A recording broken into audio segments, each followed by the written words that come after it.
আসসালামু আলাইকুম ওয়ারাহমাতুল্লাহি ওয়াবারাকাতুহু। আমার প্রিয় দিনী বোনেরা, কেমন আছেন আপনারা? আশা করছি মহান আল্লাহ তাআলার অশেষ রহমতে আপনারা সবাই ভালো আছেন, ঈমানের সাথে আছেন। আজ আমরা এমন একটি সময় নিয়ে কথা বলবো যা আমাদের দরজায় কড়া নাড়ছে। রমজান, আমাদের প্রাণের মাস, আমাদের মুক্তির মাস, আর মাত্র কয়েকদিন বাকি।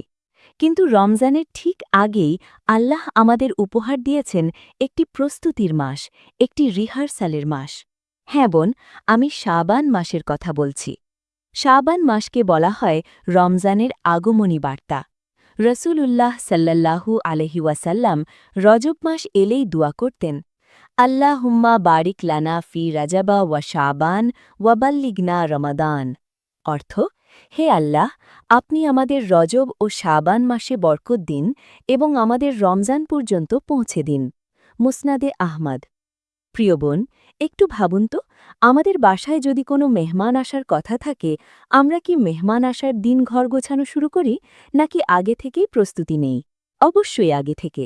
রমজান হল আমাদের জীবনের সবচেয়ে সম্মানিত মেহমান, আর শাবান হল সেই মেহমানকে বরণ করার প্রস্তুতির সময়। আজকের ভিডিওতে আমরা জানব এই শাবান মাসে আমাদের মা বোনেদের জন্য কি কি রোজা রাখা সুন্নাত, কয়টি রোজা রাখবেন, মহিলাদের বিশেষ কিছু মাসালা যেমন পিরিয়ড বা হায়েজ অবস্থায় কি করবেন, স্বামীর অনুমতির বিষয়গুলো কি, এবং গত বছরের কাজা রোজা থাকলে কি করবেন, সবকিছুই ইনশাআল্লাহ হানাফি মাযহাবের নির্ভরযোগ্য দলিলের আলোকে সহজ ভাষায় আলোচনা করব। অনুরোধ থাকবে, সংসারের কাজ বা পড়াশোনার ফাঁকে ভিডিওটি মনোযোগ দিয়ে শেষ পর্যন্ত শোনার। হতে পারে আজকের এই জানাটুকু আপনার রমজানকে পুরোপুরি বদলে দেবে। বোন আমার, প্রথমেই আসি শাবান মাসের রোজার গুরুত্ব নিয়ে। অনেক বোনই প্রশ্ন করেন, আপু শাবান মাসে কয়টা রোজা রাখব, এটা কি ফরজ? দেখুন, শাবান মাসের রোজা ফরজ বা ওয়াজিব নয়, এটি হল নফল। কিন্তু নফল হলেও এর মর্যাদা অনেক। আম্মাজান আয়েশা রাদিয়াল্লাহু আনহা বলেন, আমি রসূলুল্লাহ সাল্লাল্লাহু আলাইহি ওয়াসাল্লামকে রমজান মাস ছাড়া অন্য কোনো মাসে পূর্ণ মাস রোজা রাখতে দেখিনি, আর শাবান মাসের চেয়ে বেশি অর্থাৎ নফল রোজা অন্য কোনো মাসে রাখতে দেখিনি। সহিহ বুখারী। অর্থাৎ রসূল সাহা রমজানের পর এই শাবান মাসেই সবচেয়ে বেশি রোজা রাখতেন। কখনো কখনো তিনি শাবান মাসের বেশিরভাগ দিনই রোজা রাখতেন। এখন প্রশ্ন হল, আমরা কয়টি রোজা রাখব? হানাফি মাযহাব মতে এবং হাদিসের আলোকে আপনি আপনার সামর্থ্য অনুযায়ী রোজা রাখতে পারেন। নির্দিষ্ট কোনো সংখ্যা নেই যে 3টেই রাখতে হবে বা 10টাই রাখতে হবে। তবে কিছু বিশেষ দিন বেছে নেওয়া উত্তম। ১. আইয়ামে বীজের রোজা, প্রতি আরবি মাসের ১৩, ১৪ ও ১৫ তারিখ। শাবান মাসেও এই 3 দিন রোজা রাখা অত্যন্ত ফজিলতপূর্ণ। ২. সোম ও বৃহস্পতিবার, প্রতি সপ্তাহে এই 2 দিন রোজা রাখা রসূল সাহার সুন্নাহ। ৩. 15ই শাবান বা শবে বরাতের রোজা, এটি নিয়ে আমাদের সমাজে অনেক বাড়াবাড়ি বা ছাড়াছাড়ি আছে। হানাফি ফিক মতে 15ই শাবানের রাতটি অত্যন্ত বরকতময়, আর 15 তারিখের দিনটিতে রোজা রাখা মুস্তাহাব বা সোয়াবের কাজ। তবে মনে রাখবেন, শুধুমাত্র 15 তারিখে রোজা রাখতেই হবে এমন কোনো কড়াকড়ি নেই, আবার এটাকে বিদাত বলে উড়িয়ে দেওয়াও ঠিক নয়। এটি নফল ইবাদত, রাখলে সোয়াব, না রাখলে গুনাহ নেই। তাই বোন, আপনার শরীর ও স্বাস্থ্যের দিকে তাকিয়ে যতগুলো সম্ভব ততগুলো নফল রোজা রাখার চেষ্টা করুন। এবার আসি আমাদের মা বোনেদের একান্ত কিছু বিষয়ে, কারণ আমাদের জীবনটা পুরুষদের চেয়ে একটু ভিন্ন। আমাদের সংসার আছে, স্বামী সন্তান আছে, আবার শারীরিক কিছু ব্যাপারও আছে। ১. স্বামীর অনুমতির বিষয়।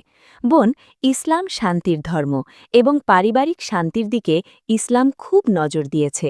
হানাফি মাযহাব মতে কোনো বিবাহিত মহিলা যদি নফল রোজা রাখতে চান, তাহলে তার স্বামীর অনুমতি নেওয়াটা জরুরি, যদি স্বামী বাড়িতে উপস্থিত থাকেন।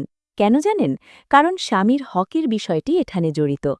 আবু হুরায়রা রদিয়াল্লাহু থেকে বর্ণিত হাদিসে রসূল সাহা স্পষ্ট নিষেধ করেছেন স্বামীর অনুমতি ছাড়া স্ত্রীর নফল রোজা রাখতে। সহিহ বুখারী। তবে স্বামী যদি কাজে বা দূরে থাকেন, অথবা স্বামী যদি দিনদার হন এবং আগে থেকেই জানা থাকে যে তিনি আপত্তি করবেন না, তাহলে মুখে বলে অনুমতি নেওয়ার প্রয়োজন নেই। আর ফরজ বা কাজা রোজার জন্য স্বামীর অনুমতির প্রয়োজন নেই। গত বছরের কাজা রোজার, এটা খুব গুরুত্বপূর্ণ পয়েন্ট বোন। খেয়াল করুন, গত রমজানে হায়েজ বা অসুস্থতার কারণে আপনার হয়তো কিছু রোজা কাজা হয়েছিল। সেই রোজাগুলো কি রাখা হয়েছে? যদি না হয়ে থাকে, তবে এই শাবান মাসই হল শ্রেষ্ঠ সময় সেই কাজা আদায় করার। আম্মাজান আয়েশা রাদিয়াল্লাহু আনহা বলেন, আমার উপর রমজানের যে কাজা রোজা বাকি থাকত তা আমি শাবান মাস ছাড়া আদায় করতে পারতাম না। সহিহ মুসলিম। তাই বোন, শাবানের নফল রোজার চেয়ে আপনার কাঁধে থাকা গত বছরের ফরজ কাজা রোজা আদায় করা অনেক বেশি জরুরি। আপনি যদি শাবানে কাজা রোজা রাখেন, তবে আল্লাহ চাইলে আপনাকে নফলের সোয়াবও দিয়ে দেবেন। তাই আগে হিসাব করুন কয়টা কাজা বাকি আছে। হায়েজ বা নেফাস হলে, শাবান মাসে যদি আপনার পিরিয়ড বা হায়েজ শুরু হয়, মন খারাপ করবেন না। আল্লাহ যা দিয়েছেন তাতেই কল্যাণ। এই সময় রোজা রাখা বা নামাজ পড়া হারাম, কিন্তু আপনি বেশি বেশি ইস্তেগফার, দুরুদ শরীফ পাঠ এবং দোয়া করতে পারবেন। খাওয়ার সময়টুকুতে আল্লাহর জিকির করুন।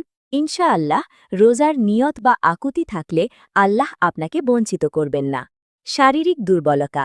অনেক বোন আছেন যারা শারীরিকভাবে দুর্বল। শাবানে রোজা রাখলে যদি আপনি এতটাই দুর্বল হন যে আসন্ন রমজানের ফরজ রোজা রাখতে কষ্ট হবে, তাহলে হানাফি ফুকাহায়ে কেরাম বলেন, এমন অবস্থায় শাবানে নফল রোজা না রাখাই উত্তম। কারণ ফরজ রক্ষা করা নফলের চেয়ে বেশি গুরুত্বপূর্ণ। নিজের শক্তির ব্যালেন্সটা আপনাকেই বুঝতে হবে আপু। প্রিয় বোন, ইবাদত করতে গিয়ে শয়তান অনেক সময় আমাদের বিভ্রান্ত করে, তাই কিছু বিষয়ে সতর্ক থাকা জরুরি। প্রথমত, বিদাত থেকে বাঁচা। শাবান মাস বা শবে বরাতকে কেন্দ্র করে নিজের মন গড়া কোনো ইবাদত বা পদ্ধতি চালু করবেন না, যেমন নির্দিষ্ট সংখ্যার রাকাত নামাজ বা নির্দিষ্ট হালুয়া রুটি খেতেই হবে, এগুলো দিনের অংশ নয়। যা রাসূল সাহা এবং সাহাবায়ে কেরাম করেননি, তা আমরা করব না।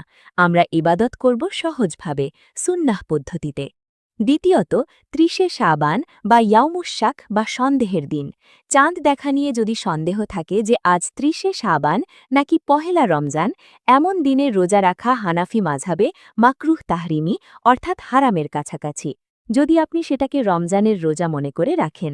রসুল সাহা বলেছেন, তোমরা রমজানের ১ বা ২ দিন আগে নফল রোজা রেখো না, তবে যার নিয়মিত রোজার অভ্যেস আছে, যেমন সোম বা বৃহস্পতিবার পড়ে গেছে, সে রাখতে পারে।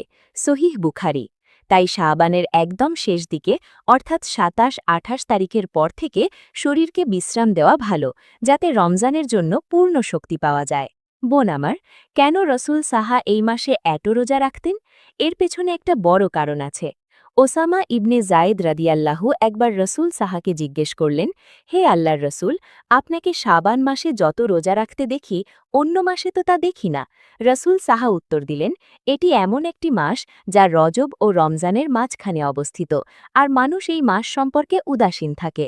অথচ এটি এমন এক মাস যেই মাসে বান্দার আমলনামা মহান রব্বুল আলামিনের কাছে পেশ করা হয়, আর আমি চাই আমি রোজা মুখে থাকালে যেন আমার আমলনামা আল্লাহর কাছে পেশ করা হয়। সুনানে নাসাই। হাদিসটি হাসান। সুবহান আল্লাহ। চিন্তা করুন বোন, আপনার সারা বছরের আমলনামা আল্লাহর কাছে তোলা হচ্ছে, আর আল্লাহ দেখছেন তার বান্দির রোজা মুখে আছে, ক্ষুধা তৃষ্ণা সহ্য করে তাকেই ডাকছে।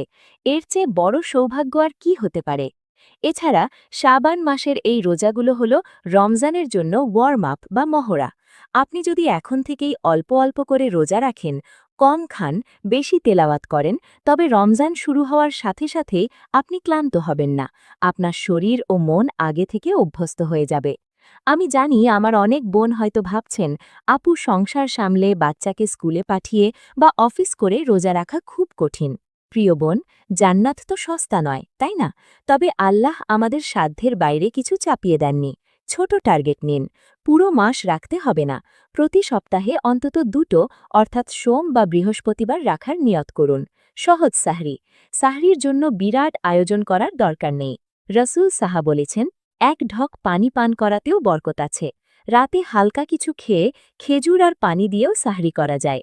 কাজের ফাঁকে জিকির। রান্না করছেন, বাচ্চার টিফিন বানাচ্ছেন, মুখে সুবহানাল্লাহ, আলহামদুলিল্লাহ বা ইস্তাগফার জারি রাখুন। রোজা মুখে কাজ করলে কাজের কষ্টটাকেও আল্লাহ ইবাদত হিসেবে কবুল করবেন ইনশাআল্লাহ। ভিডিওর একদম শেষ পর্যায়ে চলে এসেছি। আমার কলিজার টুকরো বোনেরা, শাবান মাস প্রায় চলে এসেছে। জীবন থেকে আরও একটি বছর কমে যাচ্ছে। আমরা জানি না আগামী রমজান বা আগামী শাবান আমরা পাব কিনা। আসুন না আজ থেকেই নিয়ত করি, আজকেই ক্যালেন্ডার দেখে ঠিক করি কোন কোন দিনগুলোতে আমি রোজা রাখব, আমার কাজা রোজাগুলো কবে আদায় করব। আল্লাহ আমাদের সবাইকে শাবান মাসের হক আদায় করার তৌফিক দিন, আমাদের আমলগুলো কবুল করুন এবং আমাদেরকে সুস্থ শরীরে রমজান পর্যন্ত পৌঁছে দিন।